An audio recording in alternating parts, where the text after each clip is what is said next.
அனைவருக்கும் வணக்கம். இனி வரக்கூடிய காலங்களில் நமக்கு எதிர்வரக்கூடிய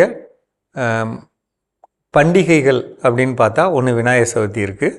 அதுக்கடுத்து பூஜா ஹாலிடேஸ் அப்படின்னு சொல்லக்கூடிய ஆயுத பூஜை, சரஸ்வதி பூஜை அந்த நேரம் இருக்குது. அடுத்து தீபாவளி இருக்குது.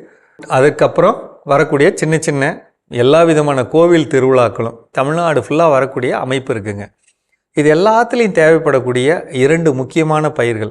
ஒன்று வெள்ளைப்பூசணி. குறைந்த நாள் 60 நாள்லேருந்து 75 நாள்லேருந்து 90 நாள் வயதுள்ள ரகங்கள் இன்றைக்கி மார்க்கெட்டில் நிறையா இருக்குங்க. வெள்ளை பூசணி ரகம், அதாவது 3 கிலோ 4 கிலோன்னு, அதாவது 2 கிலோலையும் இருக்குங்க. குட்டி பந்து மாதிரி 3 கிலோ 4 கிலோவில் இருக்குங்க. உருண்டையாக நீளமாக இருக்கக்கூடிய வகையில் ரகங்களும் இருக்குங்க.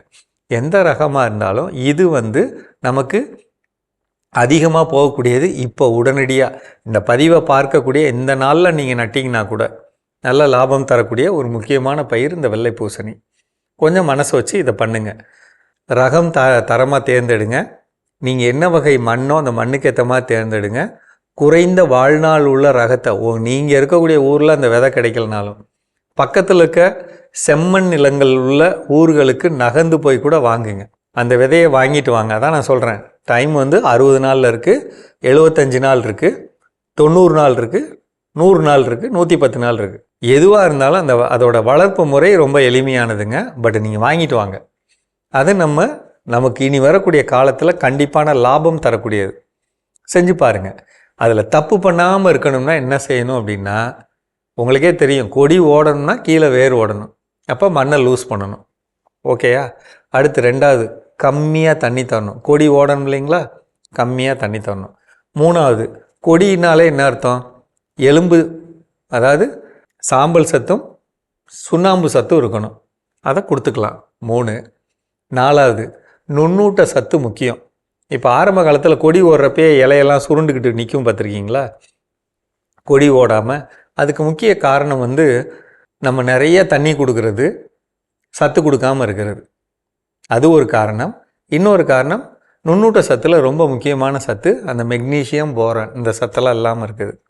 அப்போ அது இல்லாமல் இருக்கிறப்ப அந்த இலைகள் விரிஞ்சு, உங்களுக்கு தெரியும் இலையெல்லாம் எப்படி தட்டு மாதிரி இருக்கணும். அப்படி இல்லைன்னா என்ன அர்த்தம்? இந்த சத்தெல்லாம் இல்லை. அதை நம்ம கொடுக்கணும், மண்ணுக்கு ஏற்ற மாதிரி கொடுக்கணும் அப்படிங்கிறத நம்ம மனசில் வச்சுக்கணும். சரிங்களா? அதை வச்சுட்டு நம்ம செஞ்சாலே கண்டிப்பாக அந்த இதில் லாபம் எடுத்துட முடியும். 2வதுங்க, நீங்கள் எப்படி திட்டமிடணும்னா, இப்போ உதாரணத்துக்கு தீபாவளிக்காக தயார் பண்ணுறீங்க, சரியா? தீபாவளி என்றைக்கு வருதோ அதிலிருந்து ஒரு 5 நாளைக்கு முன்னாடி அறுவடை செஞ்சு அந்த வியாபாரி கொடுக்குற மாதிரி இருக்கணும். ஏன்னா அவங்க அப்போ தான் வாங்கிட்டு போய் எல்லா ஊருக்கும் லாரியில் கொண்டு போய் கொடுக்கணும்னா தீபாவளிக்கு முன்னாடி கிடைக்கிற மாதிரி நீங்கள் நாட்களை ஆலோசனை பண்ணி அப்போ நடணும், நட்டு கரெக்டாக கொண்டு வரணும். நிறைய பேர் என்ன செய்கிறோம்னா, அந்த பண்டிகை முடிஞ்சு கொண்டு வரப்போ விலை கிடைக்க மாட்டேங்குது. உங்களுக்கு பண்டிகை எப்போ அறுவடை செஞ்சு கொடுத்தீங்கன்னா விலை கிடைக்காது. முன்கூட்டி இருந்தால் தான். 2வது, அந்த வியாபாரிக்கிட்ட முன்கூட்டியே தகவல் சொல்லணும். நான் போட்டிருக்கேன், என்கிட்ட வாங்கிக்கோங்க அப்படிங்கிறத நம்ம தகவல் சொல்லணும். 2வது, எவ்வளோ காய் இருக்குது அந்த எண்ணிக்கையை சொல்லணும். ஒரு கொடியில் 3 காய் வருது அப்படின்னு சொன்னால் மொத்தம் எத்தனை கொடி ஓடுது, எவ்வளோ காய் வரும், எத்தனை டன் வரும். அப்போ தான் அதுக்கேற்ற மாதிரி லாரி அமைப்போடு அதை விற்க முடியும். நம்ம ஒரு பெரிய லாரி வருது, கால் லாரிக்கு பாதி லாரிக்கு தான் நம்ம பொருள் வச்சுருக்கோம்னா யாரும் வாங்க வரமாட்டாங்க. இதெல்லாம் நம்ம ஏற்கனவே பழைய காலங்களில் நம்ம சந்தித்த முக்கியமான பிரச்சனைகள்.